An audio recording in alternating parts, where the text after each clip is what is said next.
अब कभी नहीं छूटेंगे आपके फेवरेट टीवी शोज ZEE5 के साथ बिल्कुल फ्री। तुम झूठ बोलने पे क्यों अड़ी हुई थी? तुमने उनको ये क्यों बोला कि तुम पलंग से गिरी? रूहान, क्योंकि मैं जानती थी कि दुआ मुझ पर कोई घटिया इल्जाम लगा देगी। तुम तो जानते हो ना रूहान कि वो दिन रात मुझे पीटते हैं और फिर सबके सामने मुझे जलील करते हैं।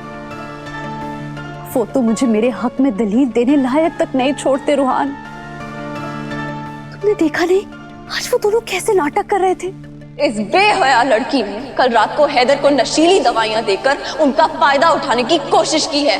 दुआ के मुंह से निकला एक एक लफ्ज मेरे दिल में तीर की तरह चुभ रहा था। वो जब जब तुम्हारा नाम हैदर के साथ जोड़ रही थी ना, तब तब मेरा खून खौल रहा था। ये तो आए दिन होता रहता है रूहान। उससे कसम खा के रखिए कि ना मुझे चैन से जीने देगी ना मुझे चैन से मरने देगी। जिससे मेरा निकाह करवाया उसी के नाम से मुझे बदनाम करती है। रूहान, तुम ऐसे मुझसे मिलने मत आया करो। अगर तुम्हें किसी ने भी देख लिया ना तो सबको हमारे रिश्ते के बारे में पता चल जाएगा। हमारा सारा प्लान खराब हो जाएगा रूहान, और हमारे घर में ऐसा तमाशा होगा ना जिसके बारे में तुम सोच भी नहीं सकते। और हैदर और दुआ को बेनकाब करने का प्लान वो भी कामयाब नहीं हो पाएगा। तुम अभी यहाँ से चले जाओ रूहान। कैसे चला जाऊं कसर?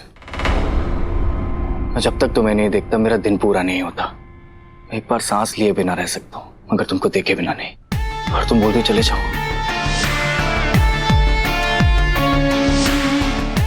जिसे करीब रहना चाहिए वो दूर भागता है, और ये मजनू का बच्चा चिपकता रहता है।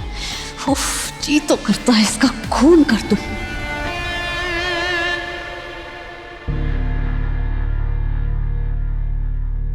खुदा खैर करे। सोचा था कि रूहान घर वापस आ जाएगा तो गजल का सारा सच बाहर निकल के आ जाएगा और फिर उस गजल को इस घर से धक्के मार के बाहर निकाला जाएगा। मगर पता नहीं रूहान को क्या हो गया है। उसने अब तक गजल के खिलाफ एक लफ्ज नहीं कहा है। यही सोच सोच कर तो मेरी दिमाग की नसें फट रही है। समझ में नहीं आता कि सब कुछ जानते हुए भी वो गजल से हमदर्दी कर रहा है या उसे डरा हुआ। सही कह रही हैं आप दादी अम्मी। रूहान की खामोशी किसी बहुत बड़ी बात की तरफ इशारा कर रही है। कहीं रूहान अब भी गजल की मोहब्बत के झांसे में तो नहीं फंसा हुआ?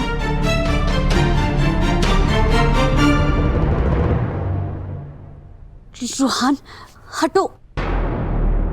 रूहान, रूहान। कसर, तुम्हें अचानक क्या हो जाता है? कभी कभी तुम मेरे साथ ऐसे बर्ताव करती हो जैसे कि मैं तुम्हारा कोई अपना नहीं गैर हूं। रूहान, रूहान, तुम समझने की कोशिश करो। मैं तुम्हारे भाई की बीवी हूँ, तुम्हारी भाभी हूँ। अगर किसी को भी पता चला ना हमारे रिश्ते के बारे में तो तुम मुझसे हमेशा के लिए दूर हो जाओगे रूहान।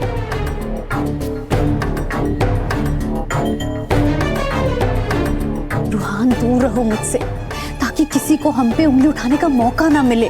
तुम इतना घबराओ मत कसर। वो तो वक्त और हालात ने मैं जुदा कर दिया, वरना हम बने तो एक दूसरे के लिए थे ना।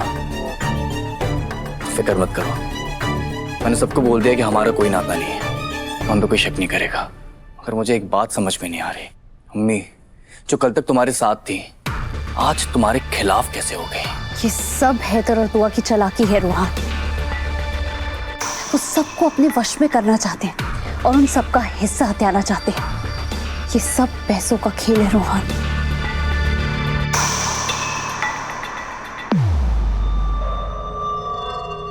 उनको मैं इस पैसों के खेल में कभी कामयाब नहीं होने दूंगा। वो जायदाद हड़पने का जो ख्वाब देख रहे हैं ना, मैं उनके ख्वाब को चकनाचूर कर दूंगा। मैं उनकी जिंदगी जहन्नुम से बदतर कर दूंगा। ये रूहान अख्तर का वादा है। रूहान, तुम गलत समझ रहे हो।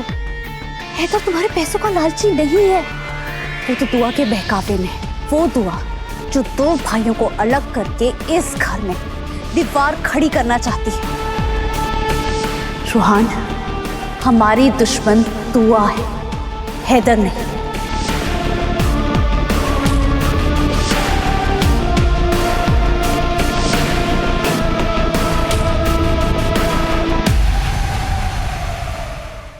अरे दुआ, जैसे पहले था ना, बिल्कुल वैसे ही होने वाला है। याद है ना पिछली बार मिट्टी के तेल में खाना बना था? गजल, तूने इस नाश्ते में मिट्टी के तेल का बघार लगाया था क्या?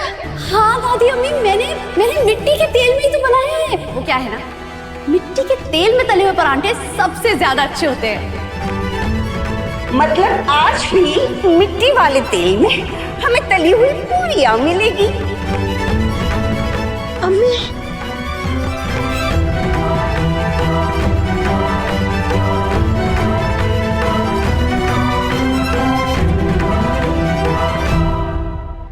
या अल्लाह, अभी तक ये बेवकूफ मेरे कमरे में क्या कर रहा है?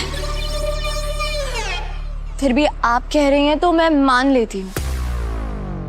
देखते हैं हम मुफ्त की रोटियां खाने वालों को आज खाना कौन खिलाता है। वैसे तो मुझे लगता है फिर वही होगा जो पहले हुआ था। गजल की इज्जत बचाने के लिए आप खाना बनाएंगे, मगर इस बार गैस पे बना लीजिएगा, स्टोव या चूल्हे पे नहीं, वरना पहली दफा की तरह अगर आपकी चहीती दवाई मंगवाना भूल गई तो आपकी हालत खराब हो जाएगी। संभल के। जब बहू घर में आती है ना तो वो सास की खिदमत करती है, लेकिन यहाँ हमारे इस घर में तो ना उल्टी गंगा बहती है। यहाँ तो सास ही बहू की खिदमत के लिए मरी जा रही है कब से। ना मेरी अम्मी किचन में जाकर खाना बनाएगी और ना मैं।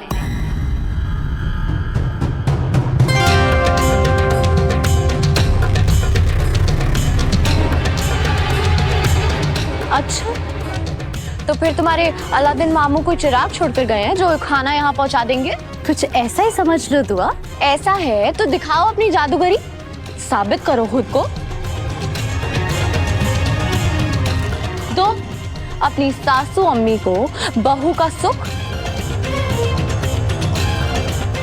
बन के दिखाओ ना काबिल, बनाओ सबके लिए खाना।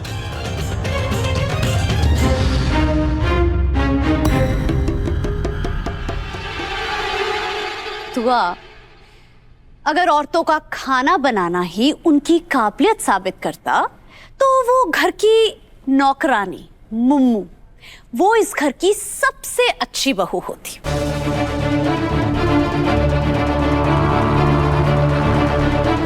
सुना है काफी अच्छा खाना बना लेती थी। और ध्यान से सुनो, मैं उन औरतों में से नहीं हूं जो चूल्हा जलाने को अपना फर्ज समझती है।